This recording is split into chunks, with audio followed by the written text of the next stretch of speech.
Next curve. Hey everyone, welcome back to Next Curve's Rethink webcast series on security and trust, where we talk about the hot topics in the world of technology, privacy, and trust that matter. And today, we will be talking about Apple Vision Pro and privacy. And of course, as always, I'm joined by Debbie Reynolds, the Data Diva of Debbie Reynolds Consulting LLC. How are you doing, Diva? I'm well. Thank you for having me. It's great. It's a fun time to have these conversations. Yeah, definitely. And this is timely too, right? Well, sort of. I mean, WWDC was almost 2 weeks back. But, I think we've all had some time to digest what we saw. And of course, the big talk of the town at that time was Vision Pro. And it's probably still the talk of the town from what I can tell. But by the way, I love your scarf. Thank you. I'll try. Thank you. You do. I know you do. And you're very successful. So, but this is a topic that you thought we should talk about. And so I'm really interested to get your take and what you thought about the announcement and, what you thought about the privacy aspect and the security aspect of the device. And obviously, it's still early, right? We haven't seen all the specs for it, but we did see some interesting features. And, over the years, especially with XR, privacy has always been sort of a concern. And so I'd love to get your reaction. What did you think? Yeah. First of all, it is a phenomenal feat of computing and engineering. So I think they said they have like 5,000 patents. The thing has like 12 cameras. It has like 2 4K TVs in each eye. So in terms of the technological advancements, I think it's remarkable. For privacy, this is an area that I worked in for many years in the XR space. And so the issue with XR is that you're going into computing environments where data is being collected that was like never collected before. And so regardless of what, stays on the headset or, people being concerned about hacking and things like that, this takes computing to a complete different level. So think about the ambient sounds in your house being recorded, or think about your head movements. So certain things about your head movements can tell a lot about your mental and physical state, your neurological state. In order for developers who are creating applications for this, they're going to have like unprecedented level of information about people. And I think people who use it need to understand the risk and the benefits. So it may be cool to have 2 4K TVs in your eyeballs or whatever, but maybe you don't want them to know the streets you live on because they hear a choo-choo train in the background. I mean, this is not far-fetched really, because the AI, we see this in movies, right, where people take the Columbo effect. So they instead of someone like going around your house physically thinking about, a tool or a technology that's literally mapping everything in your house all the time, right? So they may say, hey, that laundry pile's been there for 3 weeks. Like, where's a slob? You know what I'm saying? And they're like, listen to the credit repainting, right? And buy this new laundry machine because exactly. You totally need that laundry machine with the spatial audio, and it sounds like a microphone, and it sounds like it. It needs to be replaced. So here you go. So I mean, I think we just haven't seen or even imagined the type of data that's being collected here, and we don't have any idea really about what's going to happen with that data. So this is regardless of what security things Apple puts in place. It's just the fact that so many data points are being collected at once, in real time.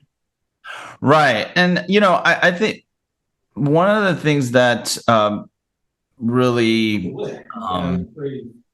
came forward in my what made a big impression actually was that this was a standard. First off, the device was a surprise for me. I really didn't think that they were going to go down more of a VR-ish direction. I thought, AR glasses, which would have been really tough, which made me think, you know what? This VR stuff has been struggling for so long.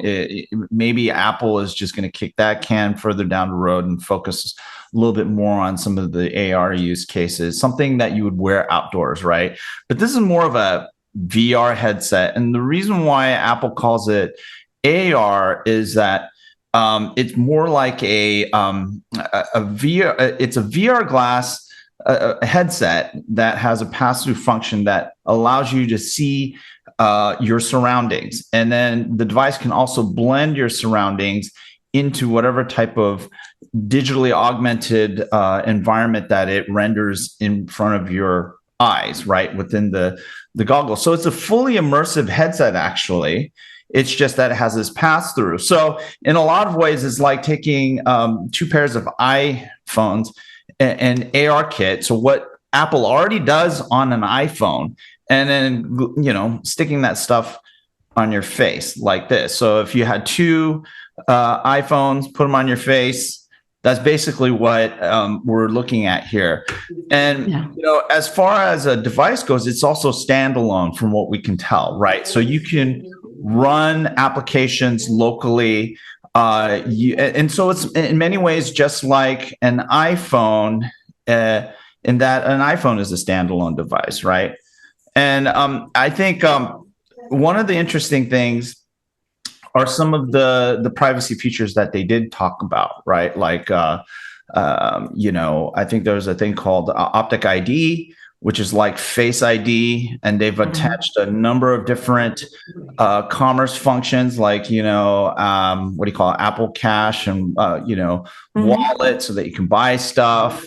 And so there's a lot of different things that can be enabled by that function. And if you do trust Apple for preserving and protecting your security, I think there's some fundamental, things that you would like to see they talked about. Because one of my big concerns was, okay, wait a minute, they're scanning your eyes, they're tracking your eyes. I mean, retinal scans, if they're doing retinal scans, and that's like some serious biometrics there, right? Well, yeah, because there are a lot of ailments that if you go to an eye doctor, they can tell all types of medical issues that you have just by looking at your eyes. So, to me, I think that this launch, in my view, is for more of a business use. So, like, let's say you go to the eye doctor, instead of going to that big contraption, maybe they'll put on these glasses or whatever. Or let's say you're doing a role play at work or something. Maybe they'll have you wear, do this role playing using those glasses. First of all, it's too heavy, too expensive for just regular consumers right now.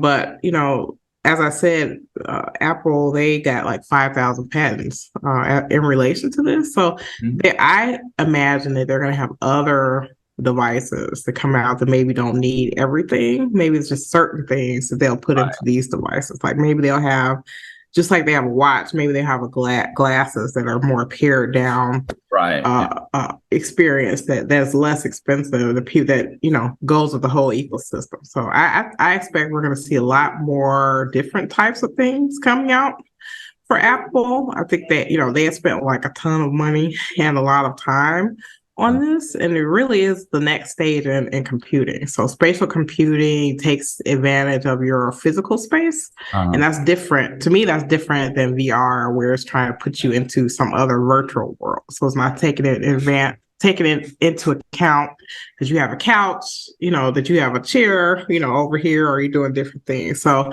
and then also you're doing a lot of things with your hands. So it doesn't have it's like a standalone device. So your hand is kind of your pointer and things like that. So I think, I had someone on my podcast was talking about who works in XR, and they were thinking about a game that they were assessing, and all the game did was, record people's head movements and like their motion, and they could tell how tall the person was, what neurological issues they had. So I think Wow. because we're going into such a new era of data collection, like a lot of those things are going to be, you'll have to give a lot more personal data basically to be able to use these devices.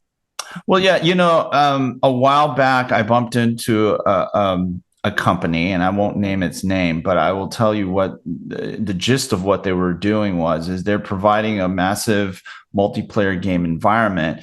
And literally, the CEO of the company got up on stage. He was on stage. He was doing his presentation.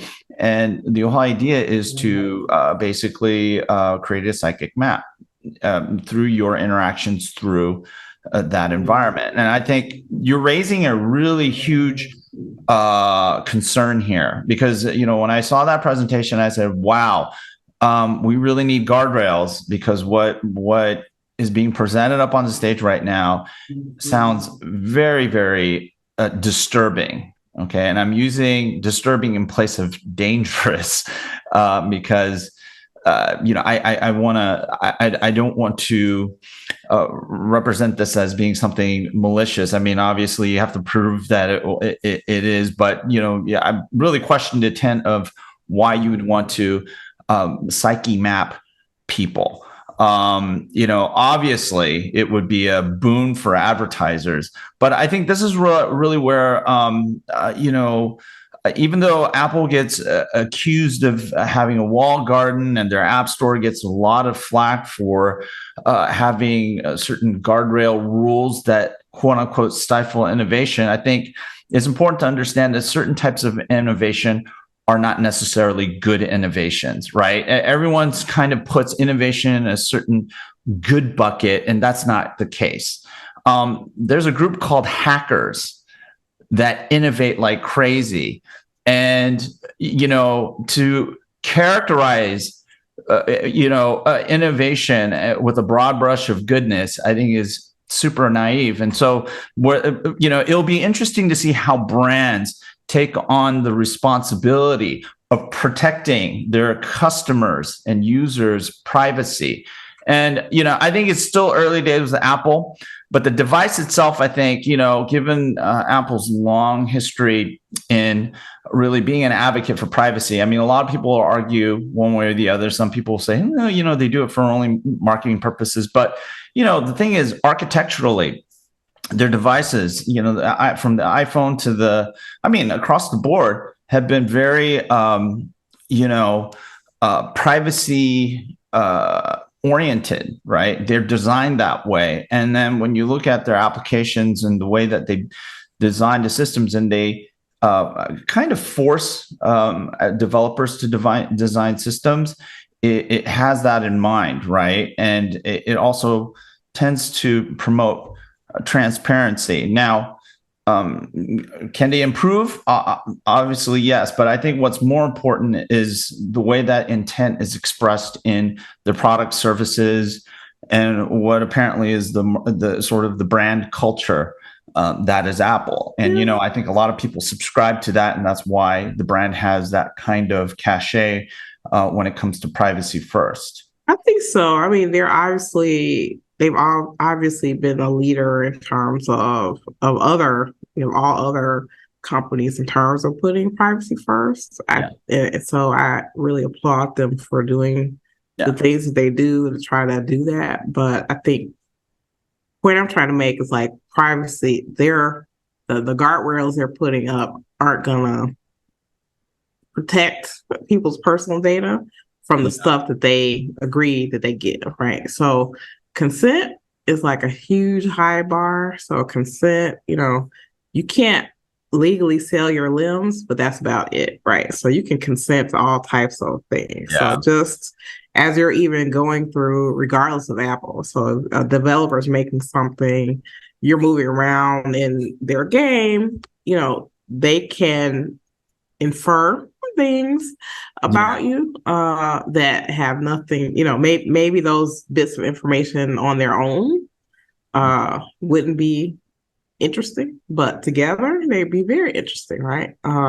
Just like you have a phone you put in your pocket and you walk down to the coffee shop, right? So you think that's super unimportant data, but somebody somewhere wants that and they'll pay for it. They want to know, hey, how many times does Leonard walk to the store? Or he walks really slow. Maybe he has some issue or something. Maybe we shouldn't give him insurance, So to me, these aren't like far-fetched issues. Like, we're seeing data brokers without having things like AR, VR, be able to infer a lot of wacky things. So I think that's just gonna go up, and so I'm definitely not against, this area. This is the area that have worked in for many years.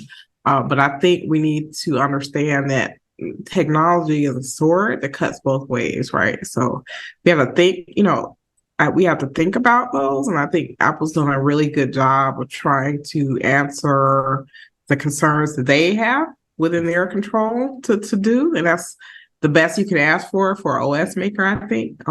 But, because there's so much more data now and data in real time, I'm just concerned about the things that are being inferred about people in general. Yeah. And, I don't want to make it look like Apple is perfect. They're definitely not. And I think the philosophy or the mindset of verifying first before you trust anything is really important, and keeping brands honest. And there are a lot of other brands that are taking a more privacy first approach to product design, their own, let's say, corporate philosophy and brand philosophy. And I think that's great. So Apple's not the only one, right? But there are many that have done a poor job of it and continue to raise questions about their commitment, their true commitment. I mean, they say privacy, but what is their true commitment to privacy, and how is that expressed in the way that they design their business models, they monetize our engagement with their products and services, and the way that their services and their products are designed. So you can tell a lot by the way that people design their products, the systems that you engage with, and buy, basically. Yeah. So. But anyways, hey, Debbie, this has been a great discussion. As always, thought-provoking. And why don't you give our audience a idea of how to get in touch with you and engage with the great work that you do every single day? Oh, thank you. So I have a website called DebbieReynoldsConsulting.com. I'm also on LinkedIn. You just type in Debbie Reynolds Data Diva and my name will pop up. I also have a newsletter called The Data Privacy Advantage. It's very popular. You can see that on LinkedIn and on my newsletter as well. Yeah. And, I highly encourage everyone to subscribe to all of her stuff, because she's fantastic. She's been at this for a very long time and has deep knowledge. And privacy does matter. Although some folks might argue otherwise, it does matter. It's different from publicity, right? Oh my God! Everybody keeps coming. That keeps coming up. You didn't want me to go there, okay? But yeah. So thank you again, Debbie, and thanks everyone for tuning in. We'll see you next time in the next installment. Please subscribe to our YouTube channel. The easiest thing to do is subscribe to our research portal, and we have a media center there at www.next-curve.com, and it's a great one-stop shop for all Next Curve research, content, and media. And you'll be notified when we publish new articles and content. So until next time, be safe and healthy. And thank you again, Debbie Reynolds. Thank you.